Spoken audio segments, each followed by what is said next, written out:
everybody. Welcome back to Goodnight Lighthouse. I'm Miss Dorothy. I'm here to read you another story. And I'm excited about tonight's story because we're going to read about some animal friends that we've been reading about lately. Let me see. Do you remember when we read The Big Bear Hug? That was about the bear that loved to hug trees, loved to hug everybody. And then somebody tried to chop down a tree. Didn't make him too happy, but he was still hugging everybody. And then we read about the beaver, the busy beaver. Remember, he was so busy that he was doing all kinds of stuff in the forest and leaving a big mess. You remember him. Those were great books. Well, tonight, the beaver, the bear, and another friend are back. This is a book called Up the Creek. Up the creek. There's Bear, there's Beaver, and there's their friend the Moose. And they are going on a canoe ride.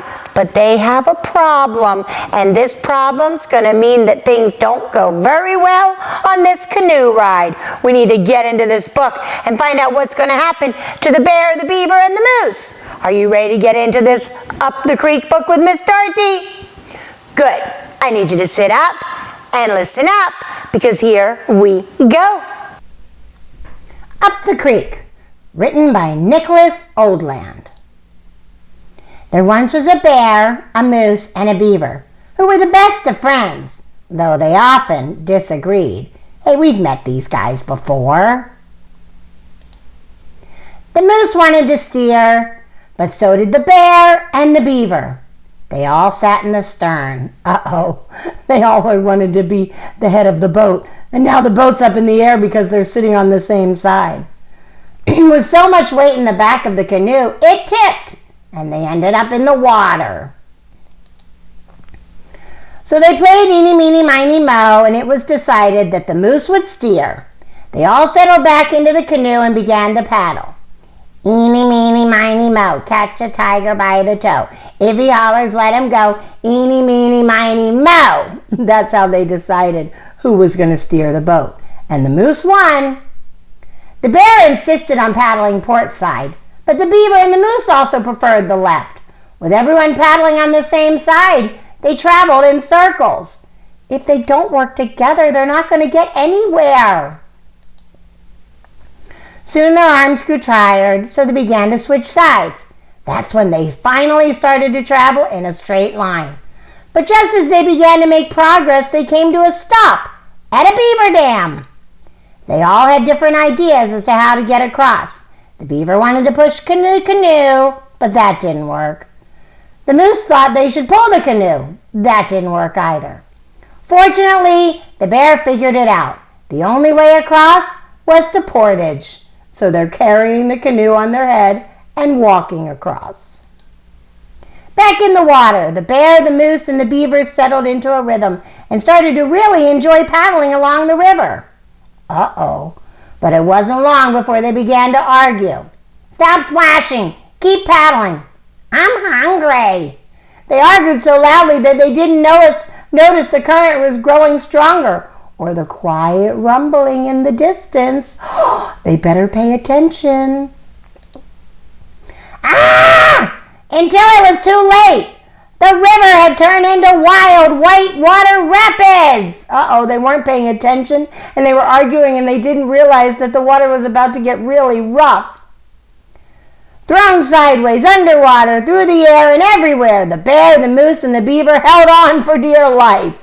Oh no, look at them. This is not what they expected to happen today. Exhausted, bruised, and wet, the three friends landed on a rock in the middle of the rapids. Oh wow, they look really worn out. The moose wanted to burn the canoe to make a signal fire. The bear wanted to throw the beaver to shore to get help. The beaver figured swimming to shore would be safer. They argued over whose best plan was best well into the night. They just could not agree on anything, and they're not going to get any help. The next morning, it dawned on the bear, the moose, and the beaver that they would have to work together to make it home safely. It's about time. They all got together and said, "All right, we can do it." So they climbed back into their battered canoe, took a deep breath, and ran the rapids. They twisted, leaped, crashed, and blasted through the water. The rapids were fierce, but with the bear's powerful strokes, the moose's steady hoof, and the beaver's clever commands, they set a true and clear course. They're going to do it because they're working together.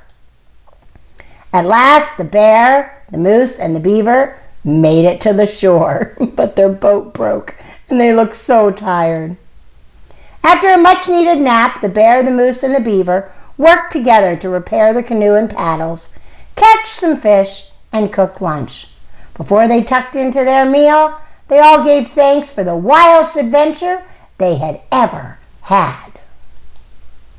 Rested and relaxed, the bear, the moose, and the beaver were ready to set out for home. After taking a long look at the raging rapids, they decided to walk.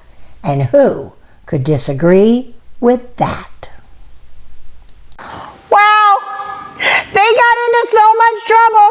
The beaver, the bear, and the moose, they just would not work together. Did you see when they were all rowing on the same side and they just kept going around in circles?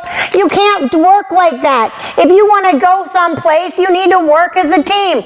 Well, they figured that out. They figured it out the hard way. And by the time they were done, boy, were they exhausted. I don't think they're going to go on canoe rides for a while because they found out that not working together and arguing got them nowhere but in trouble. I'm glad they learned a lesson about working together. This was a good book. I like the bear, the beaver, and the moose. I might have to see if there's more books about them because they're a lot of fun to read about. But not tonight. Tonight it's time for my bears, my beavers, and my moose to all get into bed. I need you to get under your covers, get cuddled up, curled up, ready for a really good night's sleep. And tomorrow, if you're out with your friends and you guys are working on a project or trying to accomplish something, work together. Don't argue. Don't try to be the bossy one. Don't try to be in charge.